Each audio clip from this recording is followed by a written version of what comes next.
Welcome to Measures of Truth, a His Dark Materials podcast. I'm Caitlin. I'm Alan. And I'm Anya, and today we're discussing the 8th episode of the first season of His Dark Materials, Betrayal.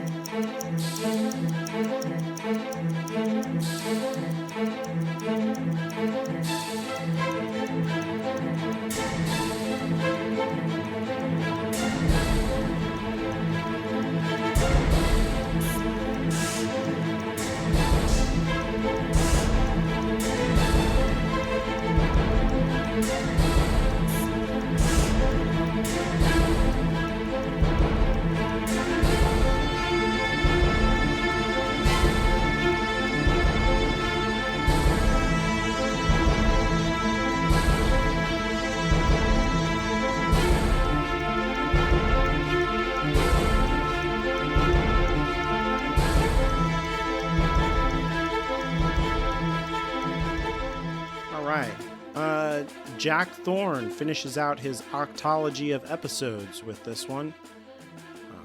He also wrote National Treasure, but it's not the one that taught Caitlin about American history. It's a British TV show about a comedian and a sex scandal. Oh, that sounds interesting. I've never watched it. It might be good. I don't know. He's a good writer, so it's probably good. Jamie Childs came back from the last episode to do this one. He worked as a second unit director on a lot of episodes of Poldark, if you've ever seen that. So that's kind of where he cut his teeth. All right, this week's summary is at the Science Cabin, which sounds like an awesome place to visit. There's lots of talking. Lyra and Azriel have a heart-to-heart, and Azriel makes it clear that he doesn't want her there and that he doesn't want the alethiometer, upsetting Lyra. Lyra and Roger talk about how Roger is creeped out by Azriel and how parents are more trouble than they're worth. They worry about the future but decide not to consult the alethiometer. Azriel wakes Lyra to talk about the nature of dust, original sin, and crossing over into other worlds.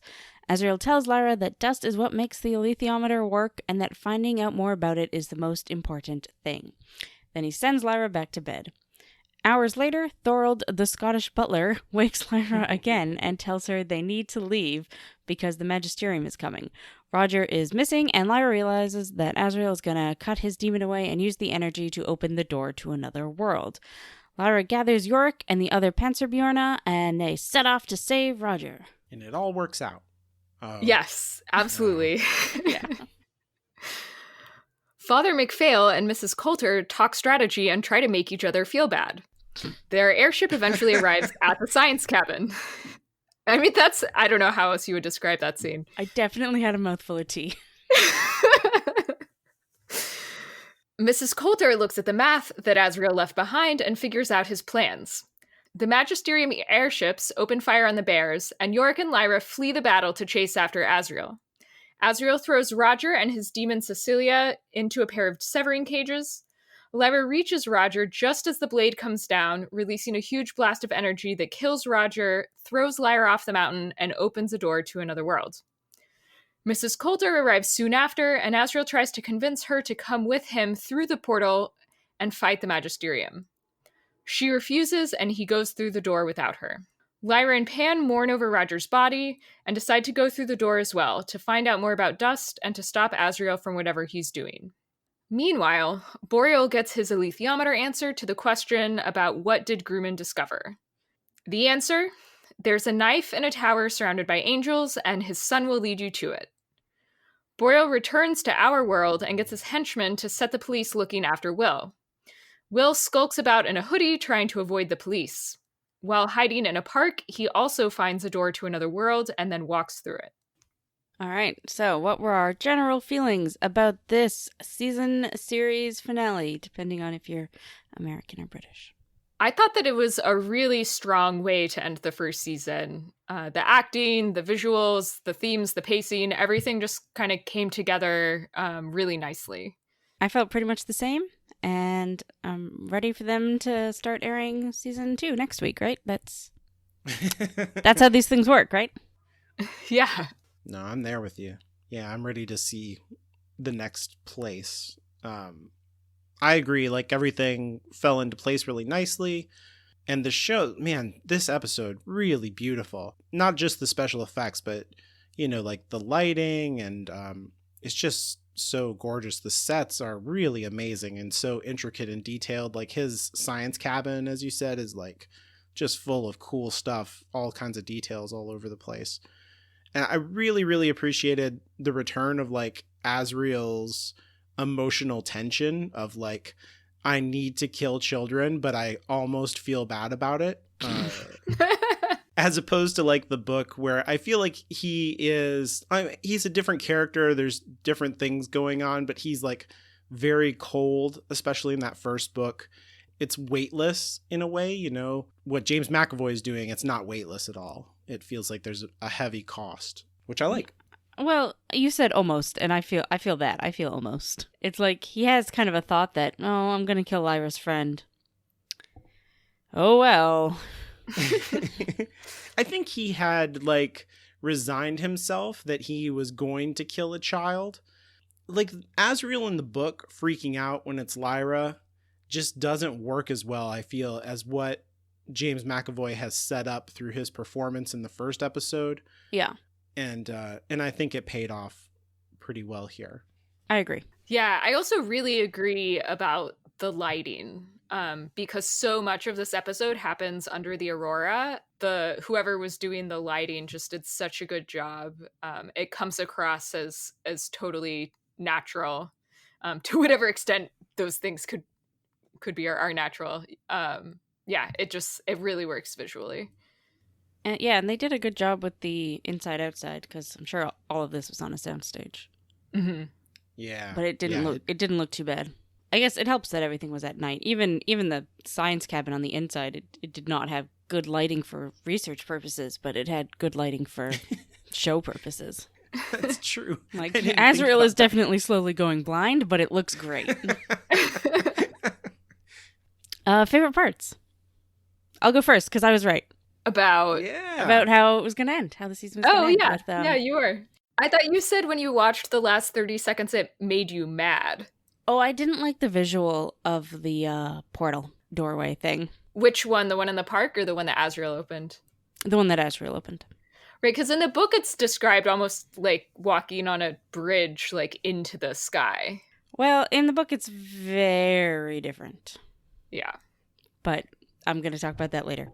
Okay. But also, I liked it better because, again, I just watched literally like the last 10, 15 seconds. So I saw Lyra walking through and Will walking through, and I was like, great, I'm right, good. And then I didn't see anything leading up to it. I didn't hate it as much when I saw it all with context. I see. Yeah, it is very different than what I imagined in the book. I really liked her like walking through it and then cut to credits. I was like, oh, that's good. Mm-hmm. But I could see, not being into the look. Yeah, maybe we can talk more about this later, but I thought it was interesting that the two different doorways looked so different from each other. And I guess maybe that's just because they were like made with different methods. Yeah. Yeah. I don't even know. Can we talk about that outside of spoilers? This is my problem. Yeah, I don't think we can. With how... Okay. Okay, well then maybe we'll talk about it in season 2. But I noticed that and I thought it was interesting. It's good that you noticed though, and that you're like asking those kind of questions. I think that right there, like, is good visual storytelling, right? Like this looks different than the windows that we've seen. And what does that mean? And it actually does mean something. It's not just, it's the end of the season, so it's going to look cool. There is actually a reason for that. Mm-hmm. Yeah. But what was your favorite part? You didn't talk about it. Oh, yeah. So as usual, I'm going to have like a list of favorite things instead of just one. In general, I thought they pulled off all the conversations really well. It can be hard in any medium, TV or otherwise, to have scenes that are a lot of talking with very little action. I thought all of them in this episode worked really well. I especially loved that first scene between Lyra and Azriel, where she's like criticizing his choice in women. And then he kind of turns and talks about how he knows he's a bad dad and he was never really trying to be a good dad anyway. There's just like a lot of emotional ups and downs that I thought that the actors did really well. I also really loved the scene between Mrs. Coulter and Thorold Because, like, he's pointing the gun at her head the whole time, but she's doing all of the talking and she has all of the power in that situation. I feel like that just says so much about her character, and they obviously know each other from before. So also, like, their past relationship. And then the one that just made me laugh so much is when Father McPhail is in the science cabin, and he just mentions, like, plenty of people staying here. There's some sort of encampment in the living area. Like, like, it's clearly a child's play fort, but he's trying to be all serious about it. And that was the funniest moment of the episode for me. I really loved it. McPhail is such an alien. Yeah. Like, that's such his whole thing. Is like, I think someone was enjoying themselves here, maybe. Yeah, like, he needs to go hang out with other humans a little bit more. Mm-hmm. It was weird. I actually really like a moment. You just reminded me of this between Coulter and McPhail, where she's like, "Don't touch anything. I'm sure there's traps everywhere." And I was like, "Oh, I never thought about that. Are there traps? I don't know." D&D would suggest yes. Right. I really liked, this is, I guess, a weird thing to like, but it was like the most affecting thing to me in the episode. It was heartbreaking. Lyra says, "I didn't even get to say goodbye after Roger is severed." And like, I just started crying. The way that, you know, like Coulter and Azriel have their whole back and forth, and no one ever gives Roger's body a second glance. Mm-hmm. And it just like, it underlines that difference between the children and adults in this story, and how like the adults, and really this is like also a class thing because the Egyptians aren't this way, but how the adults are all caught up in whatever their job is or their personal crusade, like Azriel, and the kids have like relationships and other people. I don't know if that really landed for me. Maybe I've actually just not really enjoyed Roger at all this season. Did you like it when he died? I didn't like it when he died. I didn't like it when he died. I was just like, eh. I felt like I hadn't really loved Roger up until this episode. I felt the impact of his death, both because of seeing Lyra and Roger together at the cabin and then Lyra's reaction afterward. Yeah, I think that this moment hit me so hard because, like, I've never really talked about it on any podcast, but when I was a little kid, we would move around a lot. Like, I moved around about once a year.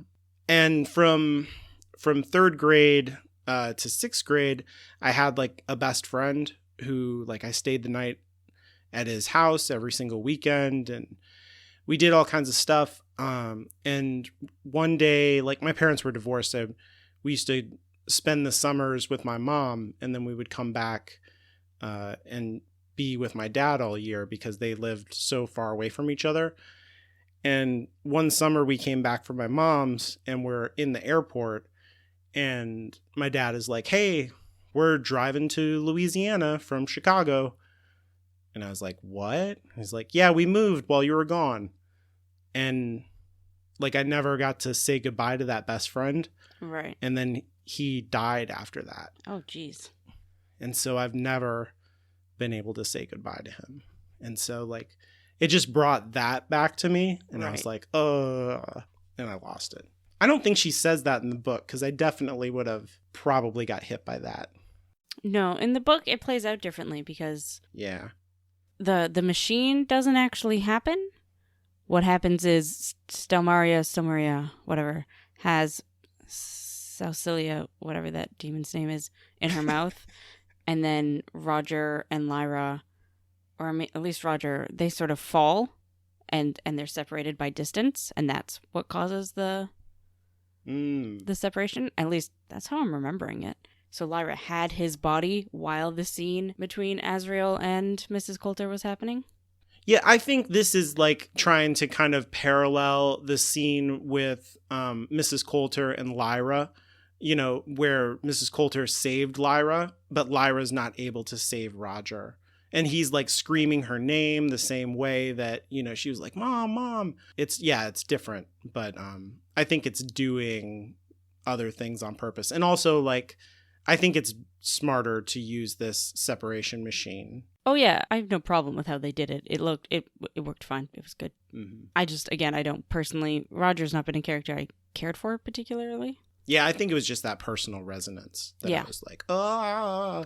Oh, I can also see where if you cared about Roger, it would be better, but I don't.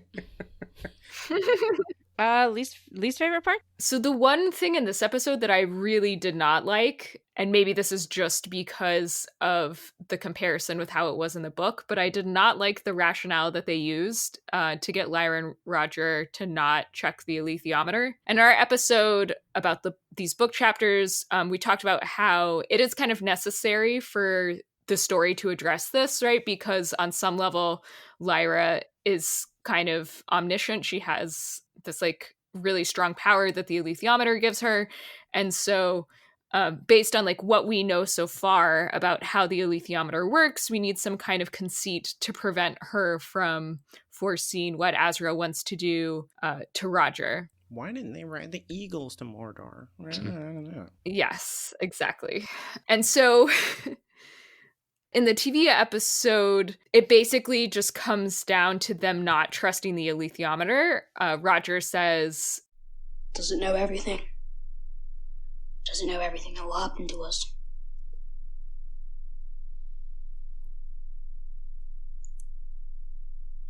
I think so, but I think it only tells me what it wants me to know, so then let's not use it. So we just know what we know, I suppose.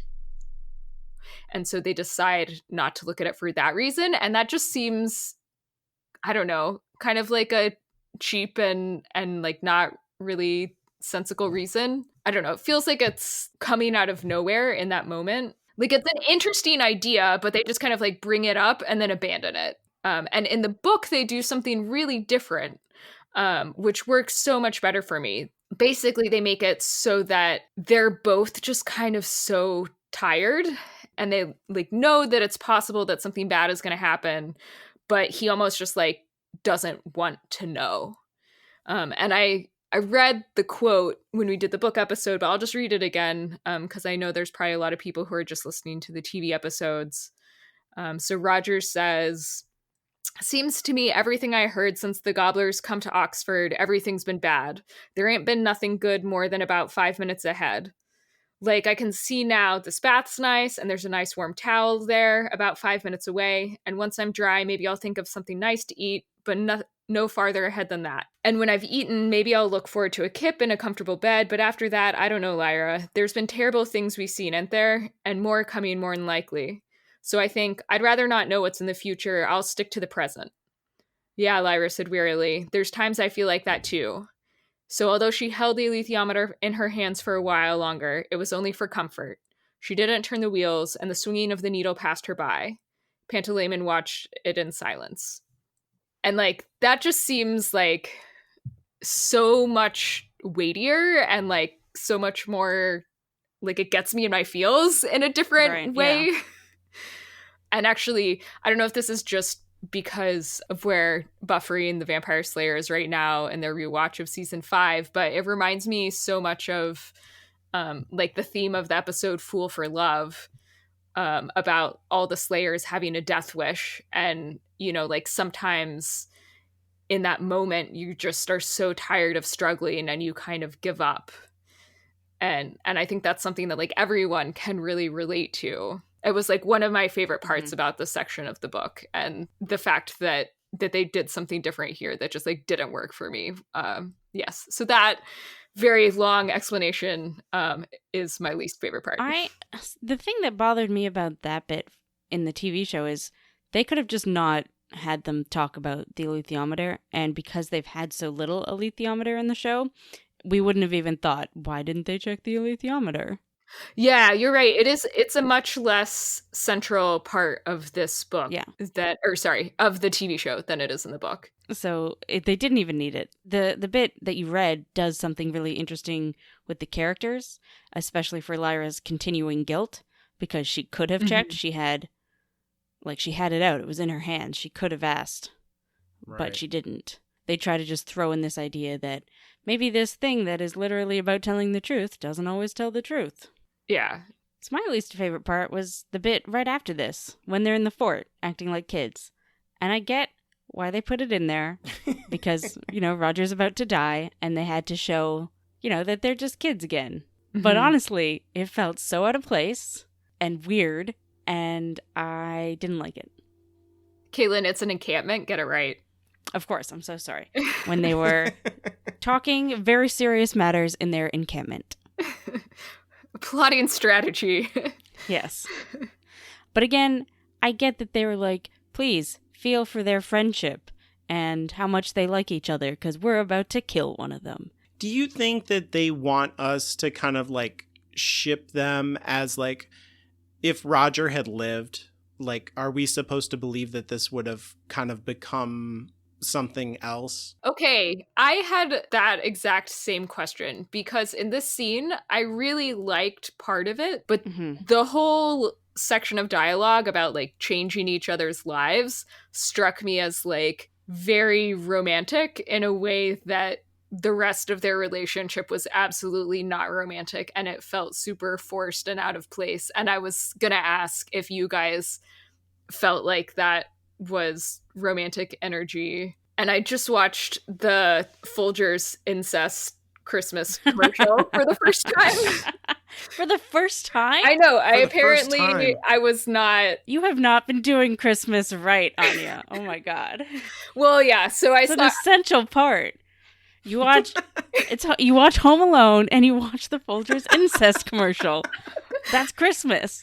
So yeah, I read the GQ article and then ended up watching that and a couple parodies of it, and that scene in the fort just like really reminded me of that. Because it's like, you're like totally on board, and then you're just like, whoa, that got real weird kind of fast, and don't like it. Okay, so I hesitate to do that, to put that sort of thing on them, although I have kind of felt it in other places too, especially from Roger. Mm-hmm. Yeah. I hesitate to talk about it though, just because I feel like, is that just my cultural biases?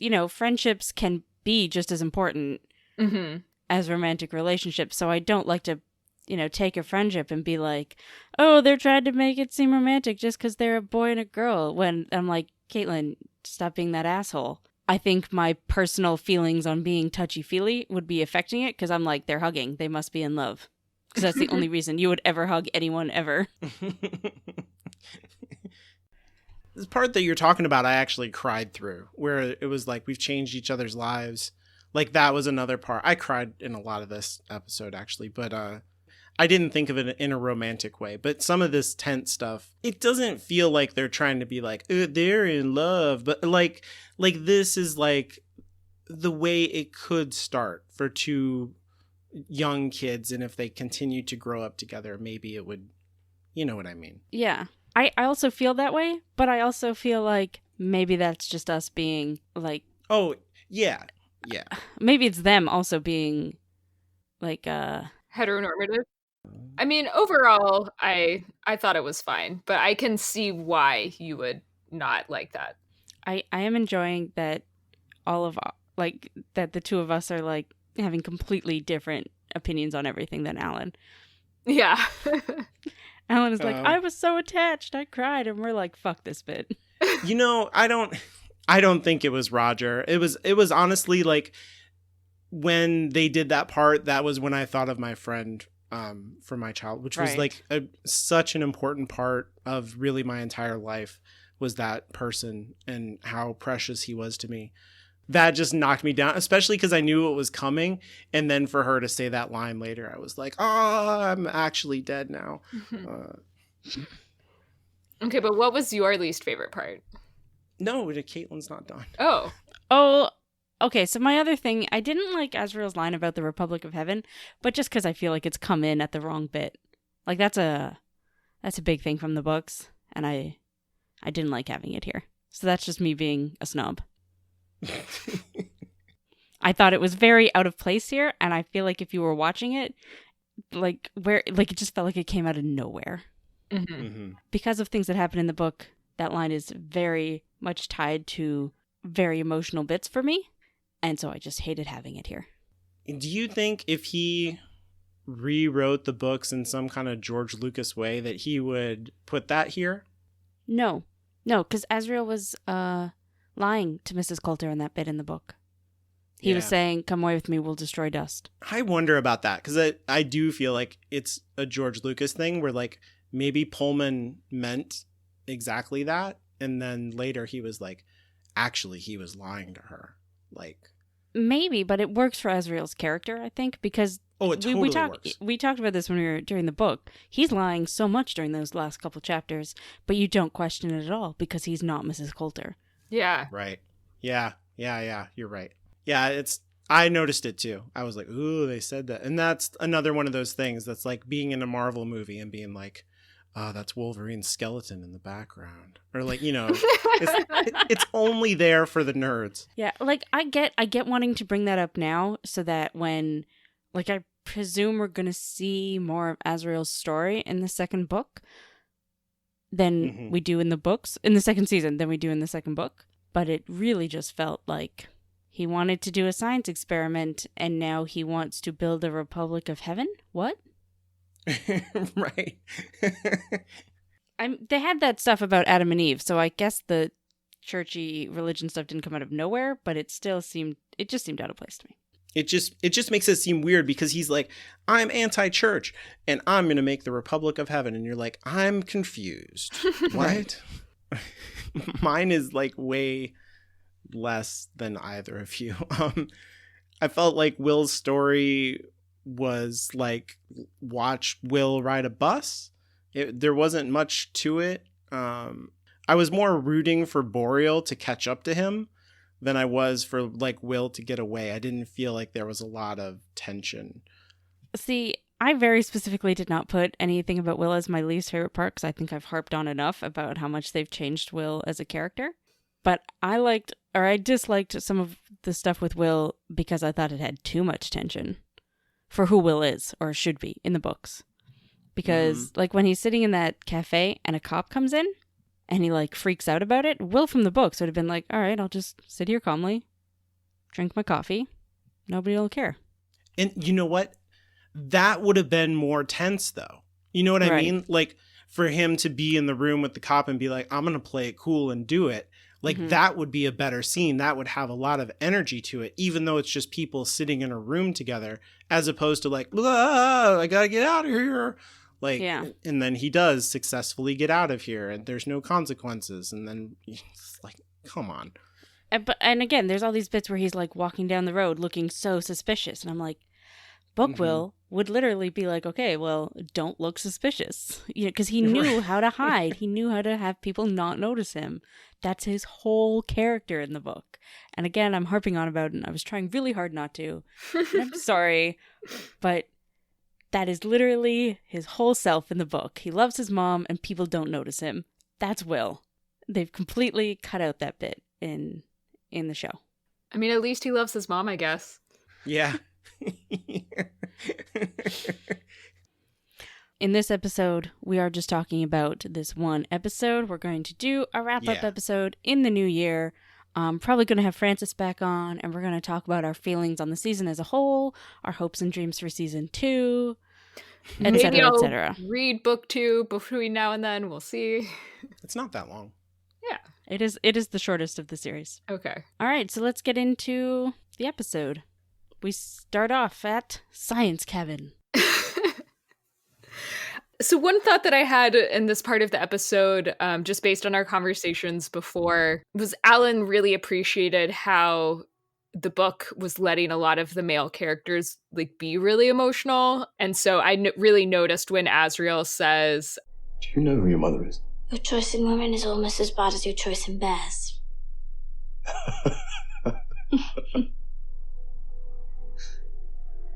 I don't think we should continue this conversation.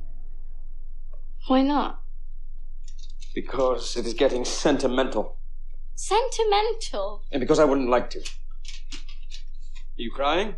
It's unnecessary. Lyra Balakwa, you are stronger than that. Yeah. Because it kind of goes a little bit against what you were saying before, but it also maybe like indicates the conflict within his character. Um, and it also kind of touches a little bit on something we talked about in our book chapter episode, which is that by the time we get here, we haven't seen Asriel in a while, in this case, since episode 1.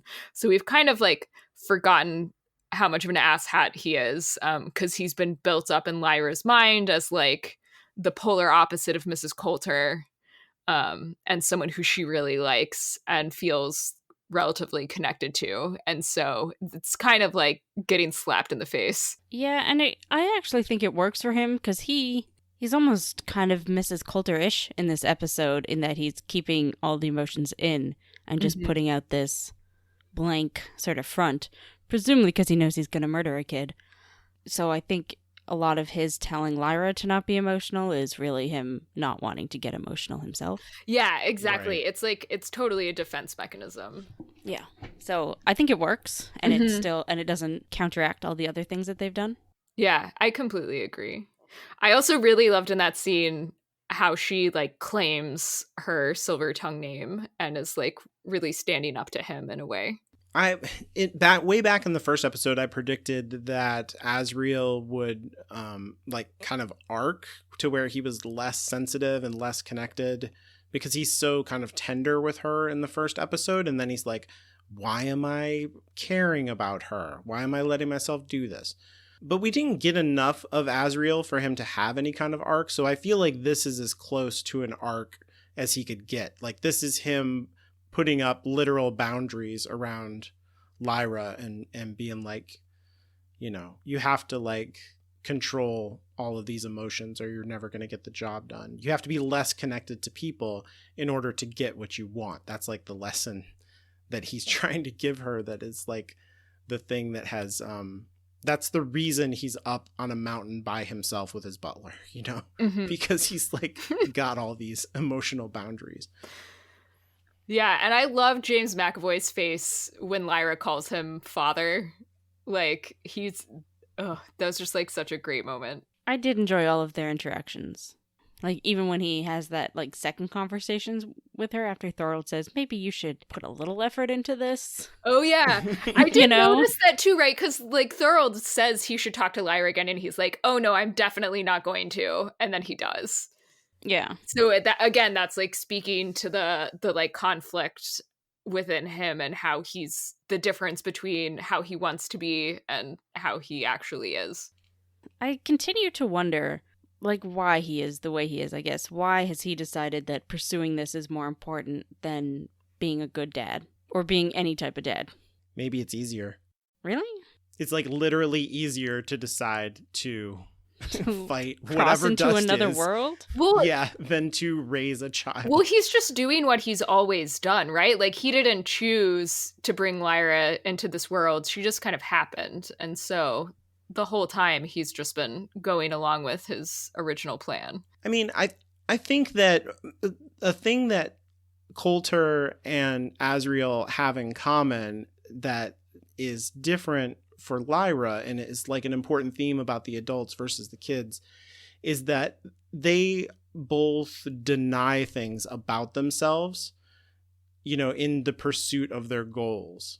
And while Lyra is like very connected to herself and goes out of her way to keep emotional connections with people and to do the things that she cares about because she's connected to herself. Like, she doesn't deny herself. That is part of what motivates her in her actions. And with Asriel, he's like, he loves Lyra, but he can't afford to love Lyra and do the thing that he's going to do. So instead he like suppresses that element of himself. And I think that the story is saying something about like, that is part of what adulthood is like making these, there is no choice that you can make where you don't lose something. Mm-hmm. Every choice you're either going to lose your dream or lose your family. Right. You know, that's what being an adult is. I guess that does kind of stay on theme with the ending of the series too. Yeah. Your choices have big consequences. I also thought that they did a really great job with the demons in this episode. Like, there were at least 3 moments where I felt like the demons were, like, visible, but in kind of a subtle way that really contributed to good storytelling or world building. So there's that part where Roger and Lyra's demons were playing kind of in the background when they were in the encampment. That is the only bit about the encampment that I liked. And then I thought they actually handled Azrael and Coulter's demon sexy times pretty well, with like having them in the foreground and then the human characters in the background. Yeah, I thought that was a good scene. And then when they have the parachuters jumping out of the airship and all of their hawk demons like diving down with them. I feel like this episode really shows that like you don't need to do anything crazy. Like you can have a super light touch, but like really communicate the importance that demons play in the world. And like, I mean, I obviously don't know how much any of this cost or like how much work it would have been to put it in some of the earlier episodes where we were really like feeling the absence of demons. But yeah, I thought this episode did it really well. I also liked the bit when Lyra runs up to the cage and gets Roger out. Pan goes up and looks for Cecilia, and you can see like the devastation on his face when she's just not there. Like I felt that more than the I didn't get a chance to say goodbye. But maybe that's just because he was in his ermine form and he's so cute. And then he looked sad and cute, and I was like, oh, Pan. During the episode 7 live tweet, there were a lot of people commenting on those falcons or whatever they are for the Magisterium guys, because you can see them as Mrs. Coulter walks by them in slow motion and stuff. And people were like, why aren't they wolves? This was going on. Because that's what, or Dobermans or whatever, you know, like that's what the Magisterium people always are, the stormtroopers or whatever. And then in this one, it kind of like paid it off. I was like, oh, cool. Where they're like dive bombing out of the thing. Yeah, you can't be a parachuter if your demon's like a wolf or something. Like, yeah. I mean, you could strap them onto your front. I guess so. Could you imagine? It would look so dumb. Oh my god, if they all had like German shepherds strapped to their chest. It would. I don't think it would look dumb. It would not at all look menacing. It would look so cute. Right. It would be like, but people, you know, jump tandem, so you can strap like a human to your front. So obviously, you could strap your demon. It would be like they're all talking about, did you see Simon over there? He has a corgi. How is he going to jump out of the plane? No one's going to take him seriously. Oh, I want a corgi demon. Yeah. That would be the best. I just want like a corgi without having to take care of a dog. Can I just say, for our wrap up, that is also when we're going to assign each other demons. Oh, that's right. I forgot about that. Okay, I'm glad you brought that up so we can be thinking on that. Listeners, feel free to tweet at us what you think our demons are. Yeah. I was just going to say, speaking of the battle, I thought the way they integrated the battle into the episode here was perfect, which is to say it was like very minimal and like flashy, but for a super short amount of time. Yeah.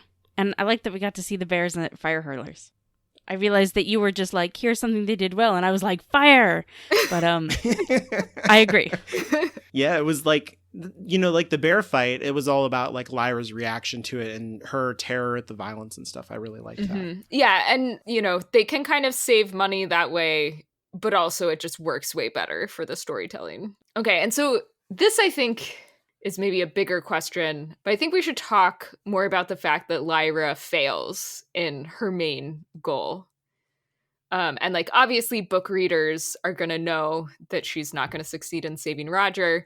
But I was curious what you thought about what new viewers might think. Like, do you think it's obvious going into it that Lyra's going to fail? Because I kind of, when I was watching it and watching her scramble up the mountain to where Azrael was, I felt like, just based on like the pacing and the visuals and everything and what we're kind of used to, I kind of felt like maybe she could actually succeed.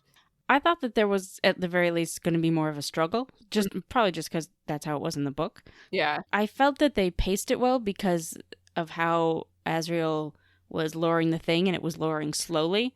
and you could kind of feel how much effort he was putting into it.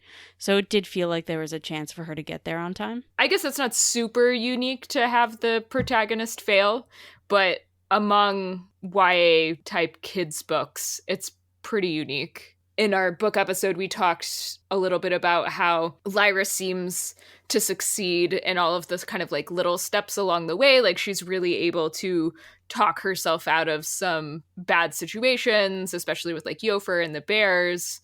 Or it's like a little bit of a different structure, right? In a lot of stories, they're continually coming up against harder and harder obstacles, and then at the end they finally succeed. Here it's like Lyra's kind of skating through without having to expend too much effort, and her journey is like fairly smooth, and then at the end she just fails. They had a little bit less of that in this. I feel like, well, a lot of her little successes that were in the book just aren't in the show. Right, Like, they cut them because for timing, essentially. yeah, which makes sense. Mm-hmm. And then a lot of her big ones were like in Bolvanger, she doesn't get the kids out. You know, they're still in there, and then the battle just happens in Bolvanger. So it doesn't feel like everything going smoothly for her. You know what I mean? Yeah, So it feels differently in the show. that's a good point. I think you're really right. You're really grabbing onto something that visually it is doing the thing that stories usually do, to be like, you know, the bomb is ticking down to zero. Yeah, the blade is and- very slowly getting lowered. She's Yeah. scrambling up the hill. Like, she, you know, got the bear and then got to the thing and then crossed the bridge and then... And fantasy usually does like pull the bacon off the fire at the last second, and you get to have your cake and eat it too. A lot of times, you know, Tolkien notwithstanding, or Martin for that matter. But that's not what this story is about. It's about, as you grow up, you have to like reckon with losing things, and with, you know, losing people, and this is like about a loss of innocence too. Mm-hmm. I think this is more, it might be shocking at first, but I think more satisfying. Maybe, who knows? I can't put myself into that person's shoes, but I think that it could be shocking, and then you'd be like, but that was the right way to do it. Yeah. You know? Yeah, I don't know. And I think everybody that we talk to on Twitter has read the books. Yeah. Yeah. So it's hard to have any idea what a new listener, what their mindset is going into this. There is wild things that I read on Twitter where people are like, so could they have taken that Billy kid back to like the Magisterium, and then they would do a ritual to summon him a new demon? And I'm like, wow. It's not that they're like asking some kind of ignorant question, but just the world that they're imagining is like not the world, and into like, and that's not like an isolated, like one person asking that. There's a lot of that kind of stuff out there. Well, that's because the show hasn't really gone into demons properly. Mm-hmm. That's yeah. like my one Yep. really big complaint. Yep. They haven't driven home that this is not like a friend. This is your soul. It is you. Mm-hmm. And Yeah. so they might be expecting that more happy-go-lucky kind of ending, where maybe the kids, you know, something bad happens, but the kids get out of there, or the, you know, the grown-ups swoop in at the last minute, you know, Lee shows up, or Serafina or something. But no, that's not what happens. So how did you guys feel about the scene with Azrael and Mrs. Coulter? Because in the book, I really did not like it, and I thought they did such a great job of it in the show. I really, really loved finally seeing them together. Mm-hmm. It was really great because they're both such great actors. And I did like it. I kind of didn't like that they cut Azrael lying to her and saying, "Come with me and we'll destroy dust." Because I think that just shows how much he really did want her to come with him. Mm-hmm. That he was willing to completely lie about his project. Yeah. Yeah, I guess instead he's trying to convince her to destroy the Magisterium, which is a very different project. Which is Mhm. like the exact opposite of what he says in the book. But it Yeah. is more in line with what he actually wants. And I guess it makes sense because the show has shown that Mrs. Coulter knows that that's what Azrael wants. Mm-hmm. You know, to take down the Magisterium. But mostly I really liked them together. I liked how it started off with him pointing the gun at her and then moved on very quickly to them making out. I'm like, Yeah. well, that's an interesting relationship. The charisma of the actors, like, or the writing, I don't know. It just all worked for me Mhm. here. It didn't feel like overly melodramatic or cheesy the way it kind of felt in the book. Well, also in the book, it's told from Lyra's perspective. Yeah. And it's her like being like, oh, it's my parents and they're talking to each other. And that gives it a completely different feel too. Mm-hmm. Because it's not about these two like really intense characters coming together. It's about Lyra seeing her parents together for the first time. Yeah, that's a good point. So I can see where just from that point of view, it would work a lot better. What did you think about Mrs. Coulter's reasoning for why she didn't go through the door or the portal? You used to want to change the world, and then leave the Magisterium. Come with me and we will change them all.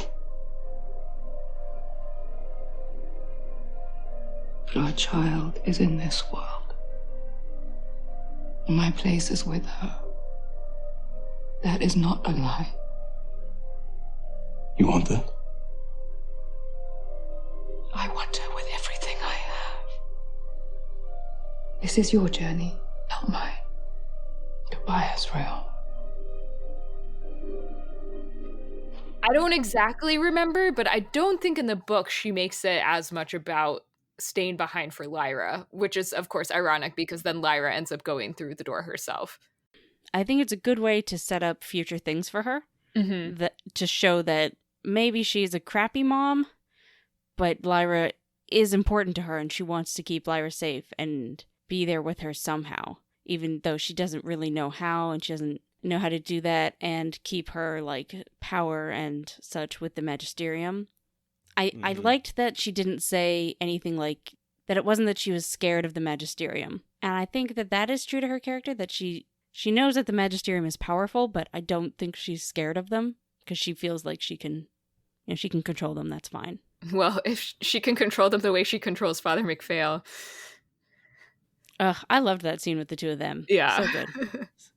And I liked her line, this is your journey, not mine. It's, they like clearly have a really strong attraction for each other on like multiple levels, but she just she sees herself as an individual.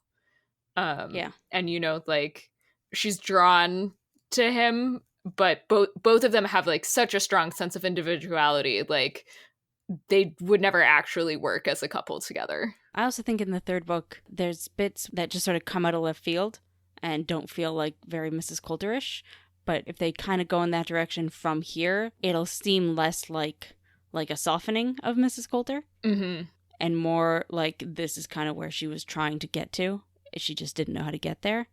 And I like that sort of second pass edit that Philip Pullman got on her character. Yeah.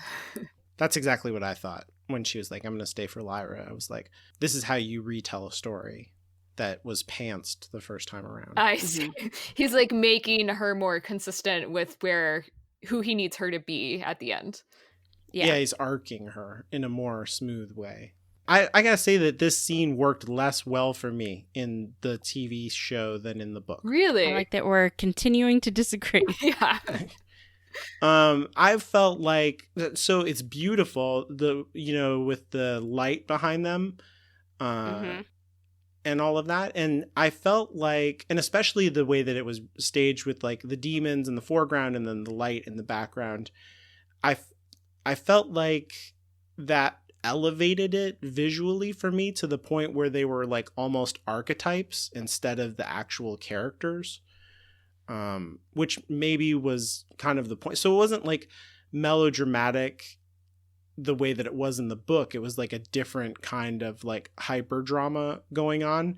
And it's not that didn't work for me. It was that I started to think about completely different things than maybe what the show was going for. And this is probably just me, but I was like, oh, this is like a little bit of she's Eve and he's Adam and they're on the cusp of a new world and he's trying to tempt her, like, come with me, the way that Eve tries to tempt Adam to eat the apple. And there's just all of this, like, there's all this temptation and other world stuff going on. And she's like, no, I choose to be a mother. I choose to do my duty. I choose God and the church and just all of this stuff that is really crunchy. It was really good. It's just not in the same way. And it's not, for me, it wasn't exactly about those characters as much as it was like inhabiting the themes in like a much larger way, which really a finale should be doing.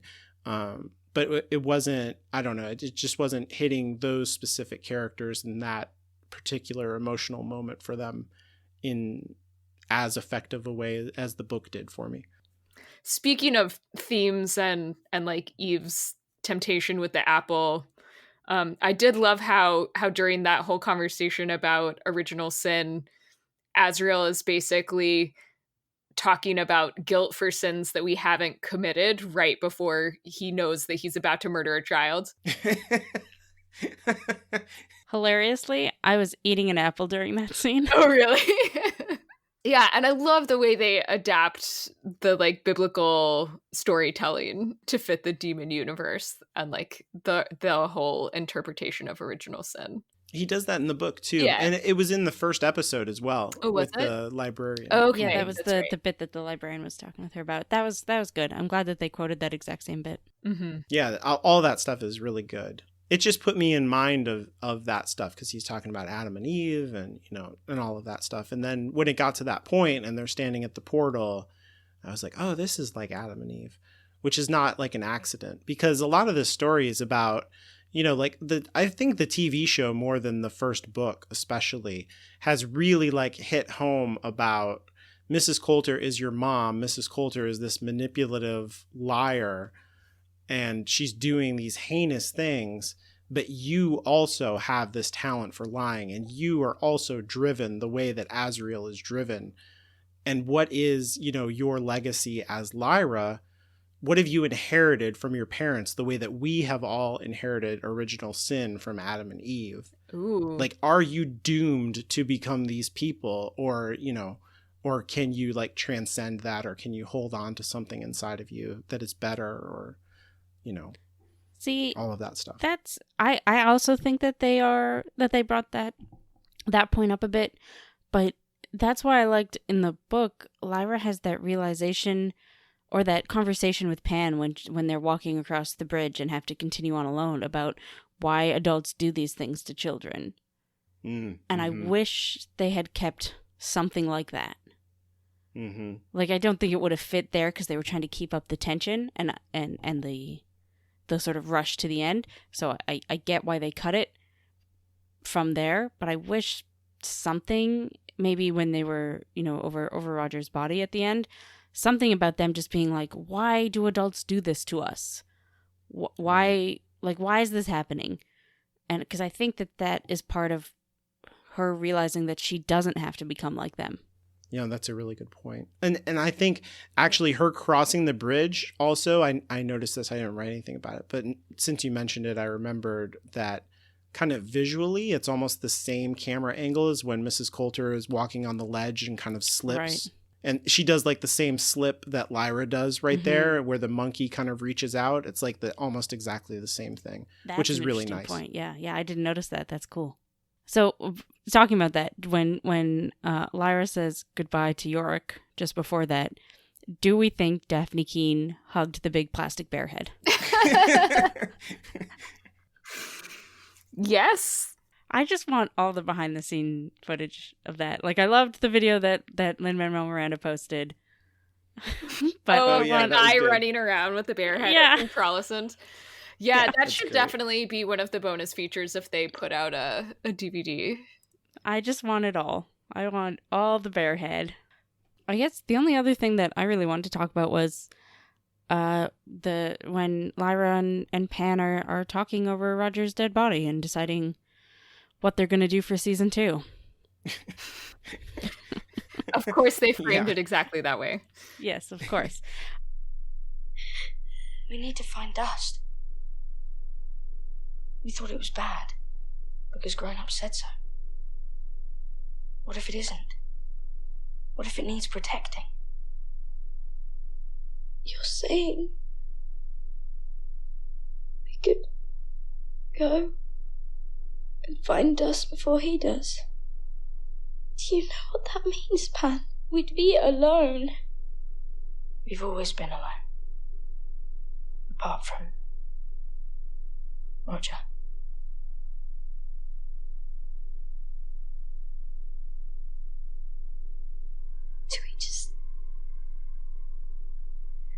leave him.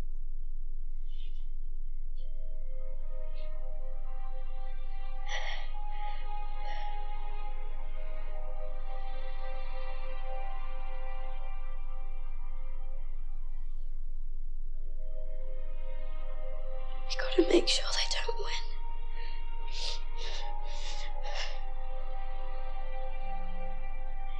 We gotta go, Roger. Alright? Me and Pan going to go into the skies and we're going to search for dust. We will make sure your death is not in vain. Goodbye, Roger.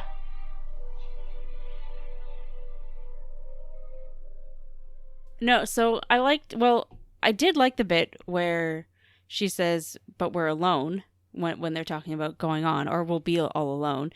And Pan says, we've always been alone. And I really thought they were going to go in a different direction here, but then he says, apart from Roger.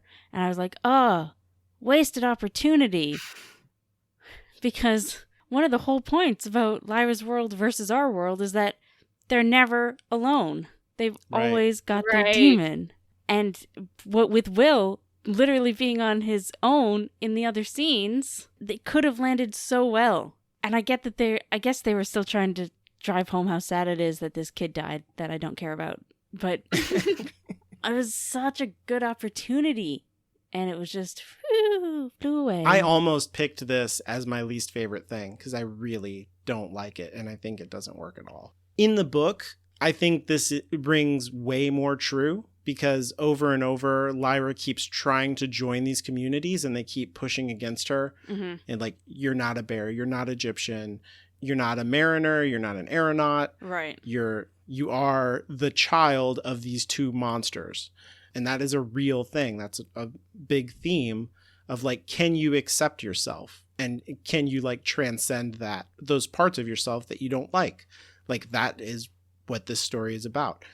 But in the TV version, it's been much more about Lyra like building strong emotional connections with people and not just joining groups, but kind of creating her own group. Like she's made a family for herself in a way that book Lyra doesn't. Mm-hmm. And she's not alone like at all. And she's got Pan and like it just does not jive with everything that's happened.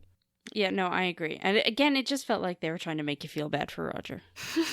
Which doesn't work for you ever. Well, but even if I had been upset, that still wouldn't have landed because it would have felt like they were trying to make you feel bad for Roger, you know? Mm-hmm. Not because as much as it didn't work for me, the scene where she is sad, like I get it. That feels like what she would do there. Yeah. You know? But while him saying apart from Roger feels like, please remember to feel bad for this dead child. Right. Yeah. It's like self-pity or something. Yeah. Oh, I will admit that maybe that is because when he paused after We've Always Been Alone, I did think it was going to go in that other direction. And then as soon as it veered back, I was like, ugh. I think that would have been great. You're right. Like if it's, yeah, we've always been alone except for each other or, you know, something like that. That would have been yeah, really or something strong. along those lines. Yeah. I should mention just briefly the rant that I went on about bonds breaking. Like, if we're using this as a scientific metaphor, in chemistry, when you form a bond, that releases energy, and breaking a bond, you have to input energy to do that. So the like chemist in me was like, this metaphor is backwards, but you know, whatever. Right. I mean, obviously it works. The like story wouldn't have worked the other way. So is it clear to you guys if it has to be a child for the energy release? That's a good point, right? Because so something about the nature of the demons is different between adults and children because of the settling thing, but it's hard to but like the bond itself between the demon and the human, like we don't know if that changes. Yeah, they haven't only been doing this to kids. They've done it to grown-ups too. You know, so like, was there an energy release then? Like, if they hadn't shown up, would Thorold have been killed? Not the friendly jail Is butler. that why he was there? Speaking of Thorold, he seems to know the whole plan and is like, Master Bruce, maybe don't kill a kid, but if you gotta, I will help you out. Like, what? Does he know the plan? Or it wasn't clear to me. Oh, I think he definitely knows the plan. I think it's That's just fucked like, up. yeah, but I don't know, like loyalty Okay. to your employer. Man. A lot of the adults are fucked up. Oh, That's no, kind of the totally. point. Yeah. But Yeah. in the book, he did not know the plan. That's what I thought. Because I was like, after Azrael takes Roger, he wakes Lyra up and is like, he took Roger. He seemed wild. I don't know what's going on. And that's when Lyra has the realization. It definitely seems like he knows here. Or knows more. Or Yeah, something. in the book, I very much got the feeling that Lord Asriel was Lord Asriel and Thorold was the butler, you know? And they did not right. have any interaction beyond that. But in this, it was very much like, this is two men stuck in the science cabin, you know? Well, and like clearly, Maybe sexy times don't happen, but they do talk. and like he clearly knows everything about Mrs. Coulter, like, you know, so Yeah. he was definitely, if you're like interacting with your person's mistress, like, Yeah. No, I like how much of a person he is in this. And that actor's great. Like, he's in a bunch of stuff. He's always really good. I don't know. Like, I couldn't figure it. I was like, man, maybe he just cares about Lyra and is like, I never did like that kid. I Fuck honestly him. thought Who he was cares? very Sam. Yeah, he's just like, I guess if you have to eat a child, Mr. Frodo. Yeah, exactly. Yeah. Man. Well, Sam was a little bit homicidal. Very true. You know, vis-a-vis terrible people anyway. Or maybe he's just loyal to the Belacqua family because he did seem to care about Lyra too. But he never mentioned Roger. Even when he That's true. wakes Lyra up and is like, we got to go, the Magisterium's coming. He doesn't mention Roger at all. Right, until Lyra's like, where's Roger? And he's like, oh, you know. There was a tiny Moses moment for me. I know we were done with Moses. But at the very end there where she's walking through the light, I was like, it's like the parting of the Red Sea because that portal is like different and you kind of Right. like walk through a tunnel of it. oh yeah. It does, even the way they designed it kind of looks like a parting of this world into another one. So I can see where you would make that connection. Well, if we're gonna hit on all of our buzzwords, like, did they really? They didn't really revisit the prophecy or ideas of teleology that hard in this episode, which is fine. I like didn't even feel that absence until right now. Yeah, I mean, the teleology that you get in the season is more, like I was saying before, this like biological legacy of Mrs. Coulter and to a lesser degree Azrael, but only because we have seen him less. You know, like how much are you just the function of your biology? If your parents are both psychopaths, are you a psychopath kind of a thing?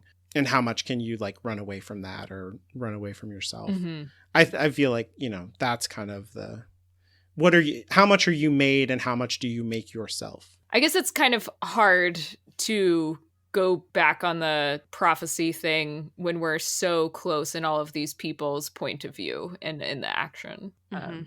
I assume we'll get back to that next season. And we had it last episode with Serafina and Lee's conversation. Like, Mhm. she didn't specifically mention the prophecy, but she was very much like, Lyra's important, and we've all got to look after her. Yeah. Mrs. Coulter saying, you know, choosing Lyra as her number one thing. I think that's sort of her teleological, her ultimate end. Yeah, it's tricky it's kind of unfair of me, really, honestly. I was thinking about this week to like bring up teleology in the story at all because like, you know, like a story is like a thing. If a character is not doing a job, like a specific thing in a story, then you're like a bad writer. And so on a certain level, like every story has teleology in it because, you know, that's like the reason this person is here is to make you cry or to make you, they're the funny one or they're the strong one or, you know, whatever. So like, that's just how storytelling works. But like, I think this story is actually like about that too, you know? Yeah, I was going to say, it's interesting to bring it up in this story just because of how much it is about these characters are these archetypes. But what could that mean if looked at it from a different perspective? Yeah, which Pullman definitely does. Yeah. Okay, here's a question for Anya. With them bringing up Adam and Eve here at the end and how that story is important, and if if you remember, just say that. But if you don't remember, like, where do you think that that's going? How do you think that that's going to play in? Wow. Okay, that's a hard question. I do not remember. Okay. Can I wait and answer that in the wrap up? Because I feel like I need to think about it more. Absolutely. If we have any listeners who haven't read the books, please also feel free to send in your predictions.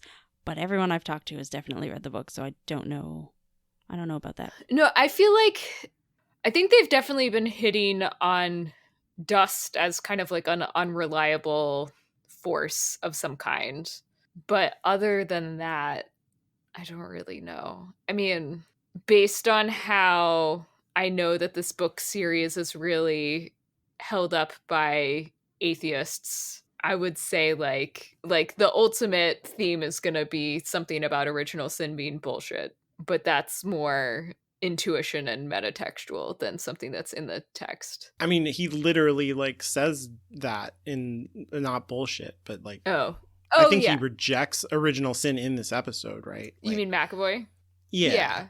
Yeah, but he's also like about to murder a child. So I don't know how much I trust his like ideas about guilt. Like, good point. And sin. Objection sustained. Yeah, that's good. Do you think that Dust is original sin? Oh, definitely not. I really like what he says in this about... You once asked me what dust was. Truth is, I don't know. Why is the Magisterium so afraid of it? They're afraid of it because they think it is sin. Actual physical sin. Raining down from the sky, settling on humanity, and infecting our souls with evil. To be fair, it's a terrifying thought. For the longest time, the Magisterium completely ignored dust. But then it was discovered that dust only begins to settle on humans going through puberty. The connection was made to Adam and Eve, and they labeled dust as original sin. Original sin? When did Eve's demon settle? When Eve ate the apple like the serpent told her to. Well done. And the serpent said, "You shall not surely die. For the authority doth know that on that day that ye eat thereof, your eyes shall be opened. Your demons shall assume their true form, and ye shall be as gods, knowing good and evil." dust. You see, they have been trying to convince us for centuries that we are born guilty, and that we have to spend a lifetime atoning for the crime of eating an apple. Is there any proof for this heinous stain, this shame, this guilt? No, not at all. We are to take it on faith and on the word of the authority. But dust is an elementary particle that we can record, measure, study. We can take photographs of it, and it has given them what they need, a means by which to control, to oppress, to frighten, and to keep us where they want us, on our knees. That's what my mother thinks she's doing. Cutting away our demons. Preserving our sinless souls. If it is sin, like, that's a really terrifying thing. Like, that's a terrifying idea. That, like, evil is, like, pouring all over us. And I think he's right about that. The, like, you know, the Magisterium has made this connection, and that's a scary idea. And so it makes sense in a certain way. He's just like, it does make sense if that's what it is, but it doesn't make sense that that's what it is. Yeah. Like, if you believe that, your fear makes sense, but it doesn't make sense to believe that. Okay, so I think that's it for this episode. This is kind of neither here nor there, but did you read that article about Ruth Wilson leaving the show The Affair that she was the star of? Yeah, there's like, apparently she like signed an NDA so she can't talk about it, but like the way that they handled her nudity and some of the nudity for other people on that show was like kind of shitty. Oh, great. So, there's an article in the Hollywood Reporter that you might be interested in looking at. I just was thinking about that when I rewatched the episode. Like, she's so fucking good, and I'm so mad that people did that to her. I love her. Yeah. She's great. I don't think I've seen her in anything else, but now I want to see her in everything. She's so good. Yeah. I love looking at her face. Don't when watch she The acts. Affair because yes. know that was like a shitty experience for her. Yeah.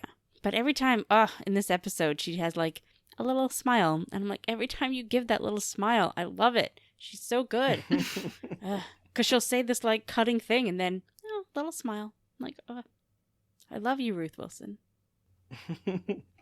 So that's it for today. Join us next time and we'll be doing our wrap up and responding to listener feedback. If you want to avoid spoilers, now's the time to say goodbye. Otherwise, stick around. If you like our show, please take some time to leave us a rating and a review on Apple Podcasts. I'm Anya, and you can follow me on Twitter at Strangely Literal. That's strangely, then Literl. I'm Caitlin, and you can follow me on Twitter at Inferior Caitlin. Follow the show on Twitter at MOTPod. Need more than 280 characters to speak your mind? Send your emails to contact@hallowedgroundmedia.com. Everyone special! I did not intro the spoiler section. Give me a second here. Okay. Spoilers. No, that's terrible, Caitlin. No, I think that's great. I mean, put some jazz hands in there. Some I was kind of jazz handing my fingers. I was kind of like spoilers. Yeah. Okay. So I've talked before about in the books how Lyra and Asriel never see each other again. And I just really hope that does not prove true in the show. I want them to see each other again. But on the other hand, I kind of like that because that's sort of life. Like how Alan was describing with his friend, that sometimes you just don't get the conclusion you want. Mm-hmm, mm-hmm. So, and that's part of the story. Yeah. But I like them together. So, I like the two actors acting together. Mm-hmm. So I do hope we get to see them. I hope that's something that they change. I mean, I'm assuming that we'll probably get more side characters in the TV show than we would in the book, just because, the way that TV contracts work, you kind of want to give your actors stuff to Lord do. Asriel has a lot more to do. It's just not with Lyra. It's not that we never see him again. Mm-hmm. They're just never in the same place again. Yeah. Also, book 2 is side characters of the book. I think the TV show is going to be less like that. Especially since they've already introduced Will. Because the first bit of book 2 has already happened. Oh, yeah, that's not what I meant. Oh. I was like, wow, we are spending a lot of time with these people. With who? With Serafina and Lee and a lot of time. Well, I guess their story. Actually, talking about that makes it nice how their last scene was together, because a lot of their stuff in book 2 is together.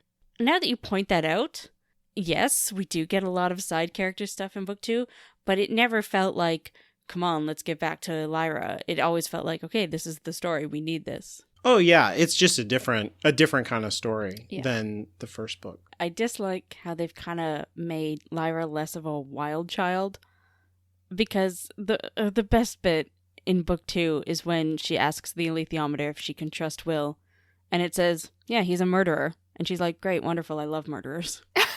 Yeah. That's my favorite thing in all of the whole trilogy. It's like, yep, he's a murderer. Because not only does that make her trust him, but the alethiometer knew what to say to Lyra to get her to trust him. So we talked a lot about whether or not the I didn't get to say goodbye, I didn't get to say I'm sorry scene landed emotionally for us.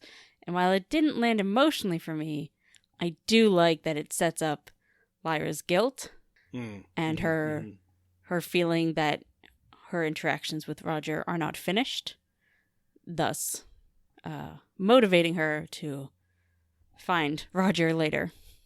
I didn't even think about that because I couldn't think, but I think you're totally right. That's why that's there. Yeah, it is. That's the same. It's like the Mrs. Coulter thing.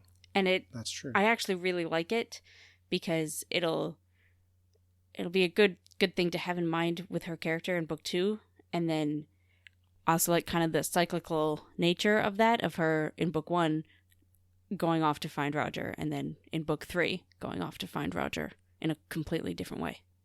Yeah. Maybe she could tell him that everybody's special.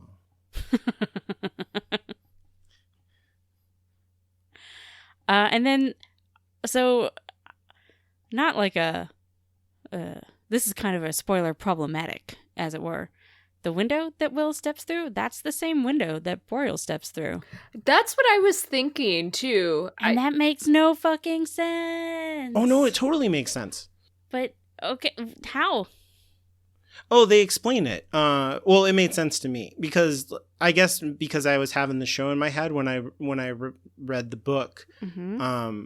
They say I think it's a witch who talks about this. Maybe it's not. I can't remember who says it, but it's definitely talked about how what Azrael did like messed everything up, and a lot of the windows switched where they like what they were connected right. to. Oh, okay. I always read that differently, as being not switched what they were connected to, but just like changed in the world that they are connected to, where they opened up in that world.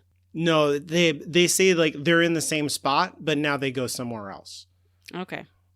It like he glitched the world somehow. It's actually more problematic if you're going to get into like the world building of Pullman's universe, like the book versus the show.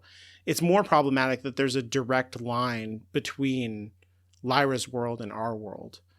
Yeah, because it's not that way. Well, it's not. But again, I feel like this was a bit of a retcon on Philip Pullman's side, because at first he's like, yeah, all the windows go either to Chitagatse or from, like everything connects to Chitagatse. Right.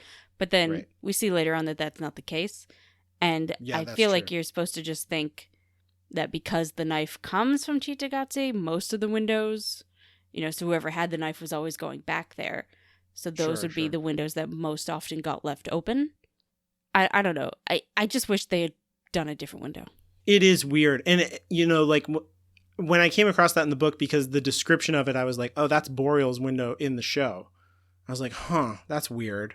That when they talk about how it resets everything, I was like, oh, they do explain it in the book. But I'm sure that that's going to be like really confusing for people watching the show. They'll be like, oh, now he's in Oxford.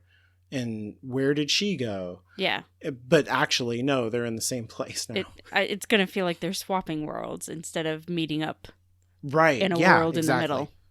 Exactly. That was another thing I didn't really like. The thing that Azrael opens in the book, it's this huge thing. Like when Mrs. Coulter says, the magisterium will stop you, he's like, look at how big this is. Everybody can see it. Everybody can get to it. Everybody can just leave this world if they want. So the magisterium has no power anymore. And that's just not what this window was. Like it physically changed Lyra's world. It like everything was off the axis. We see the north start melting. And it created that hole that was sucking away all the dust. Mm-hmm. And it was this huge problem. And this little thing just doesn't seem like this huge problem that the one in the books is. Because we see later with Mary and the Mulefa that they're like, yeah, a little while ago something happened and dust just got fucked. Mm-hmm. And it was this. It was Azrael opening the window. Yeah, there's like an environmentalism, kind of technology theme that comes in from this event. Ooh, that's really cool. I kind of like that. I'm really looking forward to that. So, and I just wouldn't believe that of this tiny little window. Yeah, that's a good point. Because the special effect is very, very cool, where it like sucks the aurora, like kind of slurps it up like a spaghetti noodle. But like it doesn't feel as big as maybe it should if it's going to have that big of an effect. This is why I was upset at it when I watched just that like 10 seconds of the ending. Mm-hmm. But I guess because it had that big explosion, or not explosion, but that big thing before it formed that small doorway, I could see where maybe they're going to go with that having sucked out a lot of the dust.